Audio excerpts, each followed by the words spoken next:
Settle in, class, it's time to multitask as I talk about the wet and wild world of frogs. There's a whole plague of them through D&D and Pathfinder's lifespans, and I like to force systems into each other, so if there's not a recent stat block for your system, then fortunately, I say from the edit, an issue with my browser or monster builder wiped out 16 Pathfinder stat blocks with full lore write-ups. I don't have another week or honestly the willpower to redo them, so what stats I do have for both systems will be in the description. Sorry. Anyway, we'll start with animals, move to people, then end with abominations, beings, and even a dragon. We'll also throw in a few encounters, because whether you're looking to fight, befriend, terrorize, or learn, it's good to know your toad. Here at Goblin U, it's springtime, which means it's toad time, which means we've got a wild Frogemancer on the loose. Most of the university's on the hunt, so I'm making this as a primer for my coworkers too. So enough of the dilly-dally, we've got frogs to find. You ready? Then let's go. Now of course, if you're trying to make anything deadly, the classic is just to make it bigger. The standard threat of big frog is large enough to swallow a human, jumps well, and has a ranged grab with her tongue. Toads are just treated as frogs with more HP, but sometimes a lot more, like the Titanic Toad the size of a whale. It can also trample you, and despite being from the edition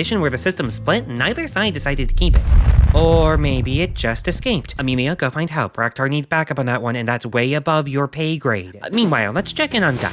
You see, the easiest upgrade is poison. Pathfinder toads have a contact poison that clouds your mind. No biting toads, no matter what the Lick Toad tribe told you. That means you in a frickin' wolf barbarians. Looks like they're also facing the poisonous Ghoul Frog. They're translucent and glowing. It makes people think they're undead. They gather in swarms to stagger out their special ability. They can crank up their glow for a second to blind you. And the book won't say this, but I bet it leaves little spots in your vision that look like they're skeleton. They're weak on their own, but they're wonderful support for more aggressive frogs. You might think I mean the spear frog, but those are actually frogs you rub your spear against. Their skin has a weakening contact poison. What I'm talking about is the dire toad from 3.5, which is a normal giant frog that's venomous for some reason. Not doing much damage, but leaving you weakened. However, at this point, I'd like to think that we've learned our lesson about massive ability score drain on a level 3 creature. So Pathfinder's normal giant toad is a perfect replacement. Besides, if you want an interesting venom, we've got a much better one with a Firetongue Frog. Its venom is magical and can set your blood on fire. If this poison kills you, your body burns everyone around you as you erupt into flame. That's a hell of a poison. That's straight out of Medea. Still, as powerful as that is, most monsters are still far better together. So in this scenario, we have a pair of flashing Ghoul Frogs to keep our friends off kilter. The Dire Frog's poison makes it harder to fight, and the Firetongue Frogs are doing a number on them. Even for things like frogs that don't have tactics, if you choose creatures whose effects help each other, it can make for an interesting and challenging fight. Hold on a second.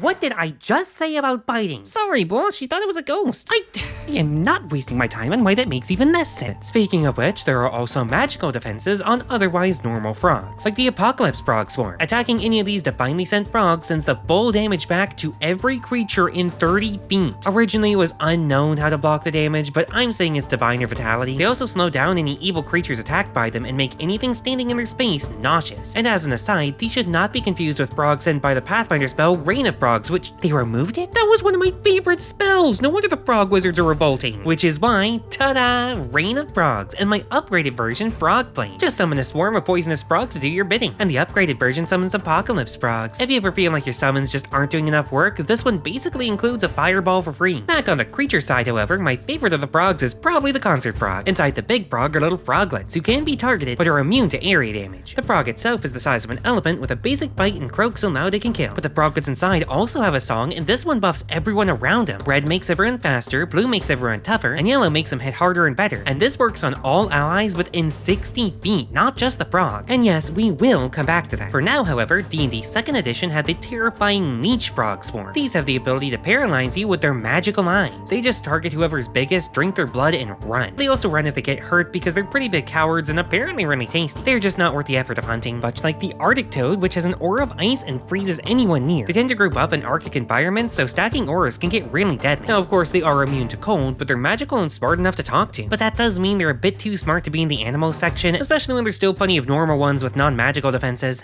Phoebe, I'm getting sent to check out some frogs by the hill. Can you look ahead for me? Perfect timing. Yeah, nothing big. Just watch out for spores and probably an ambush from the top of the hill. I think Guck's coming to help. Anyway, let's go over what we're seeing. First and foremost is the Sporeback Frog. They're burrowing frogs the size of a horse that cover themselves in fungi and plants, encouraging them to grow. Whenever they shake, they cover everyone in spores, hence the name. The spores will make you clumsy and destroy your mental abilities. They're all harmless toxins, but a dozen at once just wrecks your senses. These ones actually don't swallow you whole, but that tongue does something worse. It infects you with their spores and you start taking poison damage as they grow in you. Pair these with a druid or necromancer and you've got yourself a horrifying army. Thankfully, these ones are just paired with Slurk and spine toads. Spine toads are like hedgehog toads with giant hardened spikes. They live and play in little groups, starting at 2 feet tall but eventually growing to 6. Goblins like throwing fruit at them and seeing what sticks, and ogres like like throwing them at things to make them stick. That's also why they rarely hop. They usually live in forests and get stuck on trees. I figured they'd be at the top of the hill because that's their favorite game. They like to curl up into balls and go rolling down, both for fun and for hunting. Just eat whatever gets stuck to them. It's also how they get used as a weapon by lizard folk. I mean, they also use them for spiked armor and spearheads, but while they're still alive, they shove an ore under them and send them flying. So this battle gets spiced up by a mid-match toad boulder ambush. Right as we get to a personal favorite, the saber-toothed toad called Slurk. They have two types of slime, sticky and slippy. Their belly grease is slippery and they can dump it for an oil slip to trip up foes. If they're hunting you, they use a ranged sticky slime squirt that slows you down. They don't have the usual tongue and swallow, the giant teeth get in the way, but that is a deadly bite. Thankfully they're only level 2 and they've been domesticated. Kobolds and frog folk love riding them, which seems to be the real reason Gok took off running. Ow! She took out my scouting eye! That's a 5th level spell I just wasted! What did she do? Okay, yeah, those are grinning toads, I get it. Sorry if it haunts you, but this goblin-sized bipedal frog is the Groplit. They're loyal, sociable, and eager to be trained. They're actually kind of rare because they're as obedient as they are flammable, which is highly. They're constantly making a grease that repels water and stays viscous even when burning hot. That useful grease is why people keep them around, but it makes biting them a low-level nightmare. They'll charge forward at high speed, cover you in oil, and if they dodge an attack, they can slide 10 feet away. This also gets them out of the way of their master's fire spell, assuming the sorcerer didn't intend for them to explode. They love hanging around other oily creatures like slurks to eat their slime, as well as things like tree sap and birds. They like the crunch. For a level 0 creature, that fire's no joke, though they thankfully can't set it themselves. Their animal intelligence, you need to pair them with an actual frog wizard. Thankfully you're in luck because there are plenty. So let's figure out what's actually sending these things. On the D&D side, we'll start with the Grung. These tree frog people swap their tongue attack for teeth and poison. Different colors show you what their poison does, and it indicates their rank. It's a color-based cast system, but there are rituals to swap their skin tone. It can make you only move by hopping, force you to shout constantly, make you desperate to jump in water, force you to eat, make you afraid of your friends, or charm you. The charming poison is their leaders, and it also makes you temporarily speak their language. The poison becomes worthless in a minute though, so don't try to bottle it. Most of them are just weak warriors and spellcasters, but the elite ones can stun you with what seems to be a weaponized mating call. Now what's interesting is that despite how they'll eat anyone, even each other, they would rather capture people instead. They're supposedly laborers, but they're not really made to do much. The workers just like having someone they can boss around. Not that they usually have many captives, because they attack everyone, so everyone hunts them back. So probably not the culprit here, because they aren't really big on working with others and prefer an ambush to a siege. On the Pathfinder end, their tree frog folk are far less generically evil. The Tripkee, formerly known as Groplit, are hard to find because they're shy. They have scouts that hunt with nets and darts, camoufleur that disguise the scouts in villages, and are generally peaceful. They're really big on sustainable hunting and gathering, supplemented with mushrooms and raising giant bugs. Their reclusive caution makes them hard to befriend, but once you do, they are loyal. If you've been with Pathfinder a while, you might remember an offshoot demon cult, but they seem to have purged it. Now their strongest and best become a fiend keeper, taking evil into themselves so it can't infect their weaker kin. Then they purge that evil by doing good, though there is still a temptation. When a situation is dire, they can draw on their fiendish reserve. It makes them faster, tougher, and deal more damage, but after a minute their mind becomes weaker. They can lose this effect by waiting an hour or landing a crit on an unholy creature. It's a paragon hero who can fall to darkness when needed most, but over time or through a stroke of luck remembers who they are. Forget fighting these, I want to play one. Though that's the issue, it's probably not them, as most of us aren't evil. And even the old demon worshippers usually kept out of other species' affairs. Now D&D did used to have a version of these too, culturally the same but without the farming and a bit more violent, but the most they did was hunt down travelers for their colorful clothes, so I guess that means we turn to the toads. D&D's Bullywug was an eternally hungry, unempathetic jerk. They constantly destroyed their own environment until they were forced to leave, usually after calling their numbers with cannibalism. And unlike most who do this sort of thing, they actually knew what they were doing. Their presence even felt off to them, but that of course just made them even more violent because they figured everyone wanted them dead. That was actually accurate, as 4th edition tells us that if you kill Bullywugs, Mother Nature will personally thank you. They are of course amphibians, and some editions let them climb, but 5e just lets them swim. Most of them were your standard voracious hunters, but some unlocked powerful croaks. They could do psychic damage, heal, and the leaders could make the troops hit better. Bullywug leaders were practically different subspecies, bigger and smarter and encouraging mages and raids. And if you want to use one as a caster, I would give their summoning spells the old school quirk. 50% chance to summon an extra monster who isn't under their control. Anyway, these frog-riding royal Bullywug tended to hate everyone, but were also the most likely to become adventurers. Leave their kin who hated them back, grow a heart from seeing the world and how others truly are. But if you noticed how I've been speaking in past tense, it's because after 50 years, D&D has changed this. Now they're a friendly fae who guards the swamp. I would love to tell you their lore, but I did. It's 2 sentences. They can jump and their leaders have a couple basic spells.